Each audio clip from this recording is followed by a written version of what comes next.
అది హీరో 'సిద్ధార్థ్' గారు 'అదితి రావ్ హైదర్‌ని వివాహం చేసుకోవడం చూస్తున్నాం కదా సార్. అయితే మామూలుగా ఈ మధ్య కాలంలో సెలబ్రిటీలు ఎవరు పెళ్లి చేసుకున్నా వాళ్ళని కంగ్రాచ్యులేషన్స్ చేయడం మానేసి ఒక రకమైన ట్రోల్ చేస్తారు. పెళ్లయిపోయింది ఓకే. మరి విడాకులు ఎప్పుడు అని చెప్పేసి. అంటే ఈ రకమైన ట్రెండ్ ఇప్పుడు క్రియేట్ అయింది సార్. మరి ఎందుకు ఈ విధమైన ట్రెండ్ క్రియేట్ అయింది? మీరేం చెప్తారు సార్ ఈ వివాహం గురించి? ఎందుకంటే ఇప్పుడున్న ట్రెండ్ అదే. ఇప్పుడున్నది జరుగుతున్నది ఒక సినిమా సెలబ్రిటీలు కాదు. గతంలో కృష్ణా విజయములు గారు చేసుకున్నారు. ఎన్నాళ్ళు ప్రయాణం చేశారు. ఆహ్, కృష్ణరాజు గారు మొదటి వైపు పోయినాక రెండో వైపు చేసుకున్నారు. ఎన్నాళ్ళు ప్రయాణం చేశారు. గతంలో జరిగేయన్నీ చాలా గౌరవంగా ఒకసారి ఆర్టిస్టులు వాళ్ళ స్టేటస్ వాళ్ళ ప్రజల్లో వాళ్ళకున్న అభిప్రాయం దృష్టిలో పెట్టుకుని జీవితాలకి ముందడుగేసేవారు. ఇప్పుడున్న ఈ కుర్ర బ్యాచ్ అప్పటికప్పుడు క్షణికావేశం, క్షణికానందం, అదే క్షణికావేశంలో విడిపోవటం, రాసుకుని పూసుకుని తిరగటం, 6 నెలల్లో ఊసుకుని వెనక ఒకళ్ళొకళ్ళు ఊసుకుంటారు. ఈ దౌర్భాగ్యపు జరుగుతుంది కనుక అందుకని ప్రజల్లో కూడా అంతే కదా మరి. నిన్న జరుగుతుంది కనుక అడుగుతారు ప్రజలు. జరుగుతుంది వాస్తవాలు కనుక ఎంతమందిని చూడలే మనం. తమిళనాడులో ఇక్కడ పెళ్లి చేసుకుంటాం, 6 నెలల్లో హడావిడి జాము జుమ్ముదామని 6 నెలల తర్వాత మళ్ళీ విడాకులు. ఎందుకు పెళ్లి చేసుకోరటు, ఎందుకు విడాకులు చేసి అంటే ఆ టెంపరరీ అన్నీ కూడా టెంపరరీ ఎమోషన్స్, ఆ టెంపరరీ ఇన్ఫ్రాస్ట్రక్చర్స్ను టెంపరరీగా అన్నీ కూడా. అంతేగా దీర్ఘంగా ఒక జీవితం, మన ఒక సెలబ్రిటీ, మనం 10 మందికి చాలా గౌరవంగా ఉండాలి, మన జీవితాల్లో చాలా విషయాలు బహిర్గతం కాకుండా జాగ్రత్తగా ఉండాలి అనేది ఆ విజ్ఞత పోయిద్ది వాళ్ళ సెలబ్రిటీస్లో. అందుకని ఇన్ని బజార్కి వచ్చేస్తాయి ప్రతి. ఇవాళ సోషల్ మీడియా పెరిగింది, పైగా నువ్వు తుమ్మినా బయటకు వచ్చే తెలిసిపోయే పరిస్థితిలో ఉంది కనుక అది వాళ్ళు జాగ్రత్త పడాలి. అంటున్నారంటే అంటారు, జరుగుతుంది కనుక అంటారు, అంతే కదా.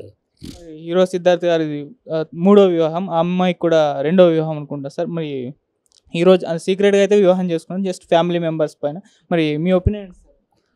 ఏముంది ఆ సిద్ధార్థ్ మరి 2 పెళ్ళిళ్ళు ఎందుకు పోయినాయి, మరి మూడో పెళ్ళి ఎందుకు చేసుకుంటున్నాడు, అక్కడ ఇదైనా ఊళ్ళ దగ్గర పెట్టుకుని జీవితం చూస్తాడా, లేదా ఇది కూడా కొన్నాళ్ళ ముచ్చటేనా, 3 నెలల ముచ్చటేనా, ఇవన్నీ అతని చేతిలో ఉంది.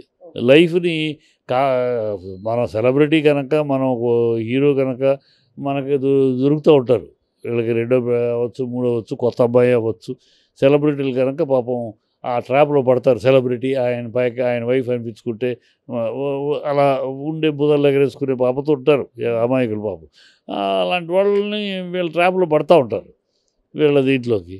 అది పడితే వీళ్ళు బుద్ధిగా నిజంగా పెళ్ళా, ఒక అట్రాక్షన్లోనూ ఒక గొల్లతోటి చేసుకునే పెళ్ళా, ఇది లేదు. మేము నిజంగా చిత్తశుద్ధితోటి ఒకళ్ళొకళ్ళు అర్థం చేసుకుని పెళ్లి చేసుకున్నాం, మా జీవితాలు ఇలాగే ఉంటాయి, మళ్ళీ దీంట్లో మార్పు రాదు, కరెక్ట్గా అని సిద్ధార్థ్ ఉన్న ఆ సిద్ధార్థ్ అలాంటి సిద్ధాంతంలో ఉన్నాడా, ఏదో గడిచినంతకాలం గడుస్తుంది, ఇప్పుడు కదా మళ్ళీ నెక్స్ట్ ఇంకోళ్ళు అన్నట్టు ఉన్నాడా, ఈ క్యాజువల్ టెంపర్మెంట్లో ఉన్నాడా, అతనే తేల్చుకోవాలి.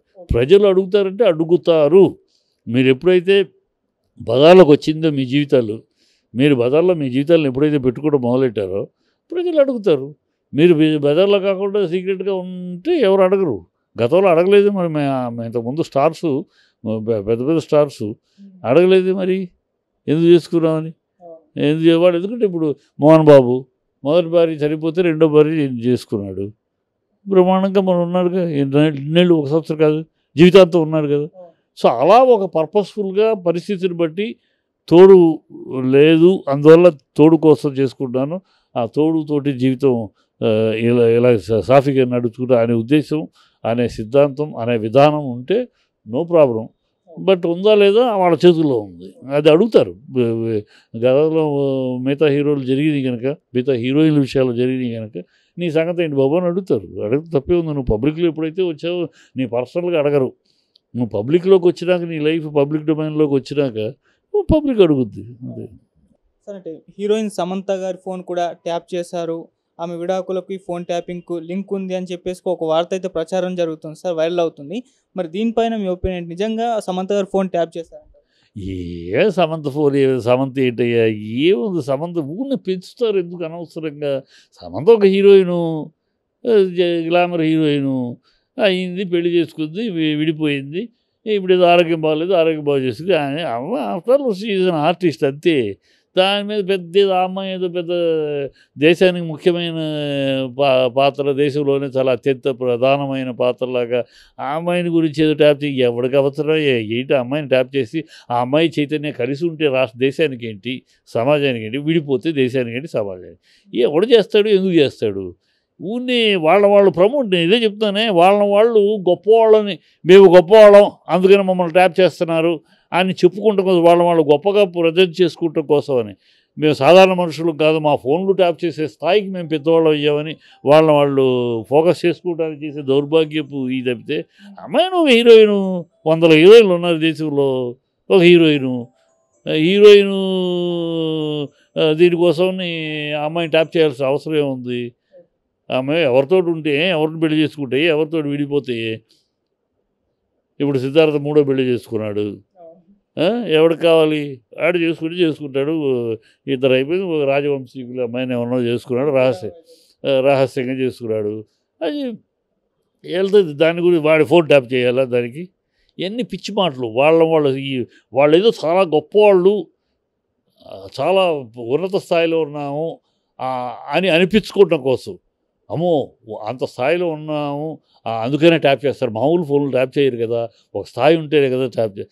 ఆ స్థాయి మాకు ఉందని తెలియజెప్పుకోవటానికి వాగుళ్ళు ఇవన్నీ. వీళ్ళని వీళ్ళు ఎవరితో ఉంటే ఎవరికి కావాలి వీళ్ళ విషయం? ఏదో ఫ్యాన్స్ సినిమా చూసేవాడు చూసినంతసేపు చూస్తారు, లేనప్పుడు టాటా బై బై చెప్తారు. వీళ్ళు ఏదో దేశానికి పెద్ద ప్రముఖమైన వాళ్ళు గాను, సమాజానికి చాలా ముఖ్యులైనట్లుగాను. ఆఫ్టర్ ఆల్ దేర్ ఎంటర్టైనర్స్ అంతే, అనవసరం. సరిగ్గా ఫైనల్గా మరి రామ్ చరణ్ గారి బర్త్డే ఇవాళ సార్. చిరుతతో స్టార్ట్ అయిన తన జర్నీ ఇవాళ గ్లోబల్ స్టార్గా కంటిన్యూ అవుతూ వస్తుంది. ఒకప్పుడు ఆ లుక్స్ చూసి చాలామంది ట్రోల్ చేశారు, కానీ ఇప్పుడు మెగా పవర్ స్టార్ అని చెప్పేసి అందరితో పిలిపించుకుంటున్నారు. ఏం చెప్తారు రామ్ చరణ్ గారి సినీ జర్నీ గురించి?